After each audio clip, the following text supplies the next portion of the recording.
કે સત્પુરુષમાં જો દ્રઢ પ્રસંગ કરીએ આપણે તો ભગવાનના વિશે દ્રઢ પ્રીતિ થાય. પછી સોમનાથ ખાતે પ્રશ્ન પૂછે છે, કોઈ કીધું કે નથી કીધું? નથી કીધું. સારું, ટાઈમ નવું મળશે ત્યારે જાણવા.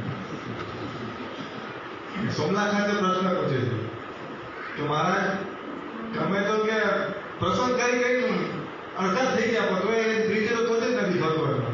આ તો નથી બોલા, આ તો હું મારી ભાષામાં બોલું છું. એટલે આવું કીધું એટલે મારા શું જવાબ આપે કે તમે છે ને અડધો સત્સંગ અમારો કરો છો અને અડધો સત્સંગ જગતનો કરો છો, એટલે તમને ભગવાનમાં પ્રીતિ થતી નથી. એમ આવું કેમ મારે કીધું? આપણને સીધો પ્રશ્ન થાય. આપણે પેલો પ્રશ્ન શું થાય કે આ સોમલા ખાતે છે ને કે ધર્મ નિયમમાં થોડી કટા થશે બરાબર ને, કે અડધો સત્સંગ જગતનો કરે અડધો ભગવાન કરે, ધર્મ નિયમમાં કટાશ હોય તો જ આવું થાય. પણ જો એવું હોય તો મહારાજે અંત્ય 24 છે ને શું કીધું છે? બધા અંત્ય 24 તમે વાંચો તમને ખબર પડશે.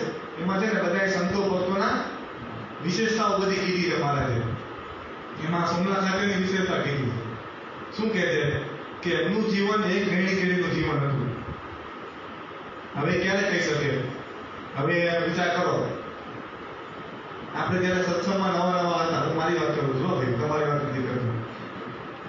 આપણે જયારે સત્સંગમાં નવા હતા, આ કે ઓહો શું પ્રાપ્તિ થઈ ગઈ, ઓહો થયા રાખે. આખો દિવસ ભગવાનને વિતાઈએ, માળા કરીએ, સરસ અડધો પોણો કલાક પૂજા કરીએ. પણ ધીમે ધીમે સત્સંગ થતો જાય, એમ છોલાતો જાય સત્સંગ, એટલે કઈ ખીચડી પચી જાય. પછી પૂજા માળા આમ કરતા હોય ને સીધે એક સામને પછી આમાં હું માળા કરું છું.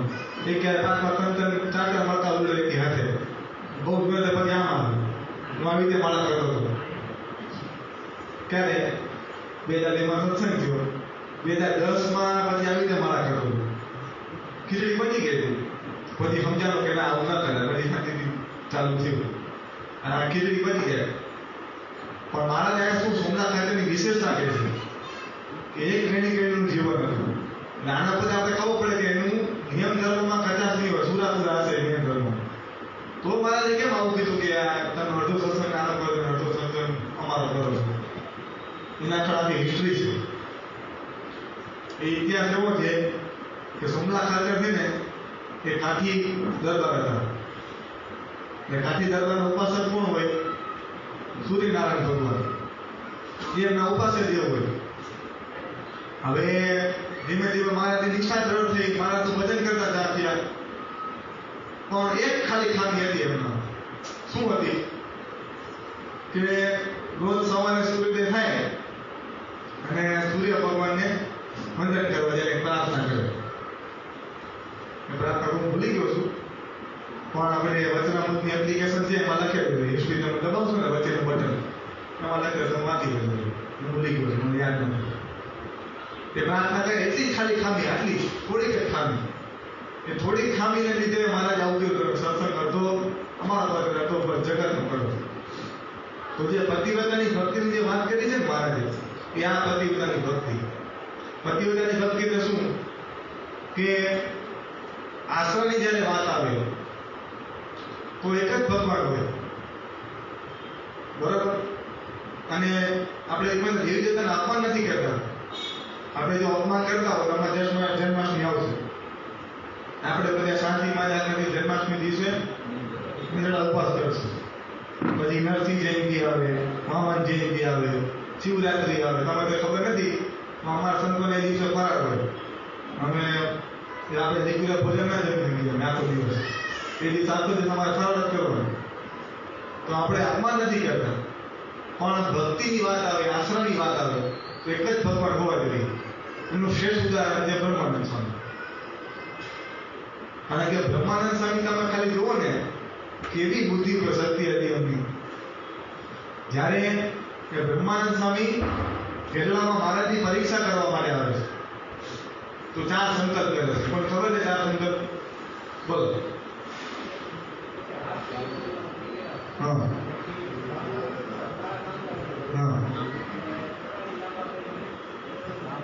બરાબર.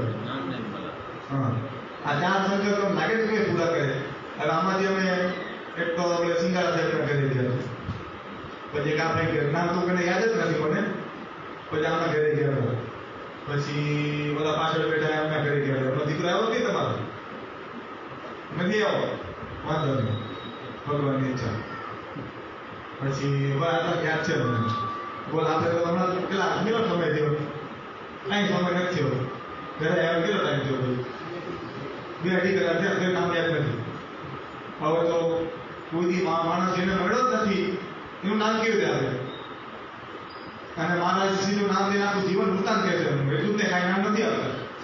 આખો બ્રહ્માંડ સાહેબ આખી ઇતિહાસ રીતે કહ્યું તમે ક્યાં તમારા જન્મમાં ખાણા ગામમાં થયો છે, તમે 8 વર્ષે તમે ભણવાનું ચાલુ કર્યું, 14 વર્ષે તમે ઓલા રાજ્ય શિર રાજ્યના રાજાભાઈ તમે જીતી લીધો, પછી પાછું ભણવા કે 10 વર્ષ ભણ્યા ત્યાં, પછી એના રાજાએ તમને 24 ગામનું રાજ્ય એવું રાજ્ય કર્યું, એવું તો તમે ન લીધું, પછી તમે ધાંગધ્રા ગયા, ધમણકા ગયા, પછી ત્યાંથી તમે જામનગર આવ્યા, જામનગરથી તમે જુનાગઢ ગયા, જુનાગઢથી તમે ભાવનગર આવ્યા, ભાવનગરમાં તમે ઓલા રાજા હતા એને તમે કીધું તમે સૂર્યવંશી જો લાદી થઈ ગયો, તમે સોનાથી મળવાનું મન થઈ ગયું, તમને સોનાથી મળતો હતો, જે મળતો એના કપાળમાં તિલક ચાલતો હતો, આ શું છે એવું પૂછો છો તમે, તો તમે મારી પરીક્ષા કરવા તમે ઘેરવામાં આવ્યો છો.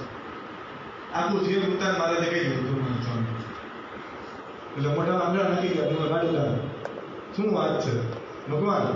પછી બીજો સંકલ્પ પૂરો હું હતો, ગળામાં ગુલાબના હાથ પહેરેલો. હવે આટલા વર્ષોથી છે ને એ કાંઠાવાળો 2 વર્ષ સુધી કાંઠાવાળો ફરતા હતા, એમને ખબર હોય આજે એકદમ બુદ્ધિશાળી, ખબર કે આ કાંઠામાં બધી ગુલાબ ઉગતા જ નથી, એટલે સંકલ્પ શું કર્યો કે આમને ગુલાબનો હાર પહેર્યો અને મને પહેરાવ્યો, ગુલાબનો હાર પહેરાવ્યો. ભાગવત કાંઈ કપડા પીટાતું છું આમાંથી ભાગવત ગ્રંથ કેટલાય જોયે પેલા એ મને જોયો હશે, વાંચો તો એવું અલગ જ છે, એટલા માટે કોઈ નહીં વાંચો, વાંચેલો જ કોઈ વાંચજો, બહુ સરસ છે.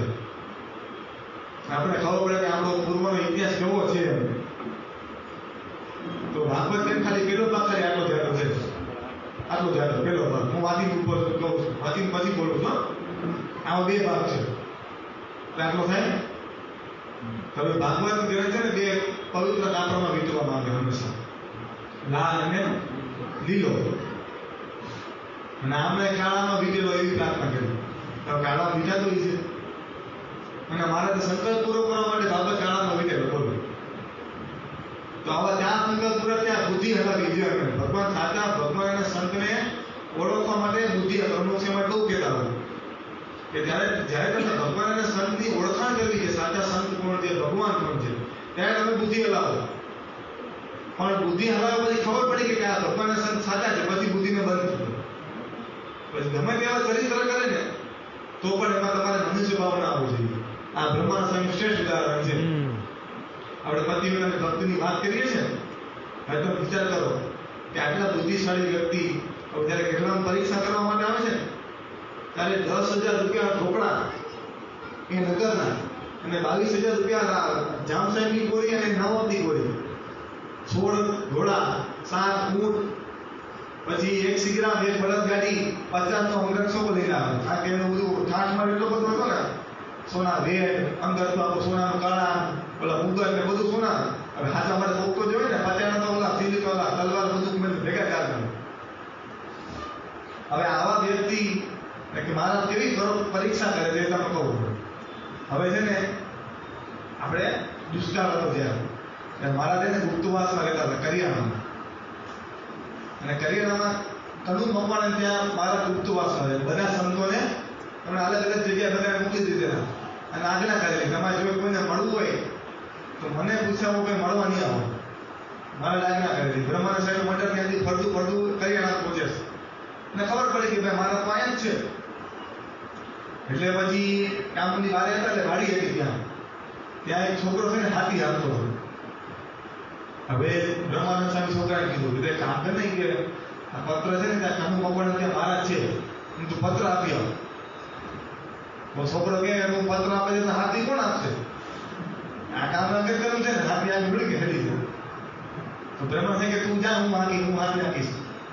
કે મારા સ્વામી રહેવા દો, તમે હાથું પાવાનું હું આપણે હાથી આપતા કે તમે જોતા જાઓ કેવી હાથી હશે. હાથી આપવાનું ચાલુ કરી બ્રહ્માનંદ સ્વામી. છોકરો રાજી થઈ ગયો, વાહ શું તમે હાથી રાખો છો? એટલે આ પત્ર લઈ ગયો મારા પાસે આગળ. મહોત્સવ દરમિયાન જ તારીખ 30-31 માર્ચના રોજ ગાંધીનગર, અડાલજ અને ડભાણની ખેપ મારી તારીખ 1 એપ્રિલથી પુનઃ નગરના કાર્યક્રમો માટે આવી પહોંચેલા સ્વામીશ્રી આ સમયગાળામાં નારાયણપુરાના જયંતિભાઈ પટેલને ત્યાં ઉતરેલા. અહીંથી તેઓ રોજ સવારે પધરામણીઓ નીકળી પડતા.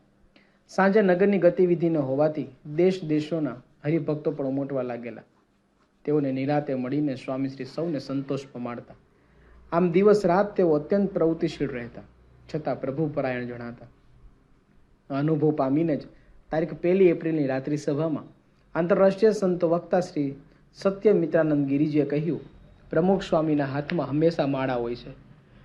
જ્યાં સુધી પ્રમુખ સ્વામી છે ત્યાં સુધી અનૈતિકતા અને અનાચારનું જોર ચાલશે નહીં. આ સંત વાણીને સત્ય ઠેરવી કોળી પટેલ શ્રી મહાદેવના પરિવર્તને આડમોડની આ વ્યક્તિ કેવળ નામથી જ મહાદેવ રહેલી, અન્યથા તેઓના કામ તો દાનવને શરમાવે તેવા જ હતા. સુરતના કાંઠા વિસ્તારના વતની તેઓ છેલ્લા 5 વર્ષથી દારૂ ગાળવા વેચવાનો ધંધો કરતા અને જેમ કોયલાની દલાલીમાં હાથ કાળા થયા વિના ન રહે તેમ દારૂની લેવેચ કરવામાં તેઓ પણ 20ની વયે તો દારૂના અઠંગ વ્યસની બની ગયેલા. તેની સાથે અન્ય ઘણા દૂષણો પણ આ મહાદેવના જીવનમાં પગદંડો જમાવી ચૂકેલા. આ દૂષણોના દ્વારેથી સરી જતી આવકને કારણે તેઓને અંતે મજૂરી કરવાની નોબતો આવી ગયેલી. શરીર પર વીંટાળવા પૂરતું એક વસ્ત્ર જ રહે તેવું કાંગલિયત તેઓના ઝૂંપડાને ઘેરો ઘાલેલો. પરંતુ દુઃખ, દારૂ અને દોઝખના ત્રિભેટે અટવાતા આ જીવતા મળદાને આ જ વર્ષની શરૂઆતમાં ગામમાં પધારેલા સ્વામીશ્રીના સંતોનો યોગ થઈ ગયો. પૃથ્વી પર મેઘ વરસતા બીજના અંકુર ફૂટી નીકળે તેમ સંત સંબંધ્યા વ્યસની જીવનના પૂર્વ સંસ્કાર જાગૃત થઈ જતા તેમણે વર્તમાનધારી સત્સંગ સ્વીકારેલો. પણ જીવનમાં શુદ્ધિ આવવી બાકી બચેલી. છતાં ગામમાંથી આવેલા હરિભક્તો સાથે તેઓ નગરમાં આવી ચડેલા. અત્રે જ્યારે જ્યારે સ્વામીશ્રી સભાગૃહમાં પધારે ત્યારે આ મહાદેવને દર્શનનો લાભ મળતો. તે દરેક વખતે તેમને સ્વામીશ્રીનું મુખારવિંદ અતિ તેજસ્વી ભાસતું. આ દર્શનથી જ તેઓના રજકણો બદલાવા લાગ્યા અને ઉત્સવમાંથી ઘેર ગયા ત્યારે તેઓ સંપૂર્ણ વ્યસન મુક્ત થઈ સાચે જ મહાદેવ જેવા બની ગયા. સ્વામીશ્રી અને સમયાને કારણે ખીણમાંથી બહાર આવેલી તેઓની જિંદગી ધીરે ધીરે એવી ટોચે ચડવા માંડી કે તેઓ સમય જતાં પોતાના વિસ્તારની સંસ્થા કે બાળ પ્રવૃત્તિના અગ્રેસર કાર્યક્રમ બની ગયા. આમ કંઈક વાલ્યને વાલ્મીકી બનાવતા આ ઉત્સવ દ્વારા જાણે 37 દિવસ સુધી પરિવર્તનનું પર્વ ચાલતું રહી. તે જોઈ જાણીને દિવ્ય જીવન સંઘના અધ્યક્ષ પૂજ્ય ચિદાનંદજીએ મહોત્સવના મંચ પરથી અભિપ્રાય ઉચ્ચાર્યો હશે કે આવી સભા જોઈએ છીએ ત્યારે લાગે છે કે કળિયુગની સામે સતયુગ પણ છે. અંધારા વચ્ચે જ્યોતિ જગે છે. આવું જોઈ નિરાશા આશામાં પરિણમે છે. રાજ્યના માર્ગ મકાન મંત્રીએ પણ તારીખ 3 એપ્રિલની રાત્રિ સભામાં કહી દીધું, સમાજના ઉદ્ધાર માટે આ સમારંભ એ એક સાધન બન્યો છે. જો હું અહીં ન આવ્યો હોત તો મારી કમનસીબી ગણાત.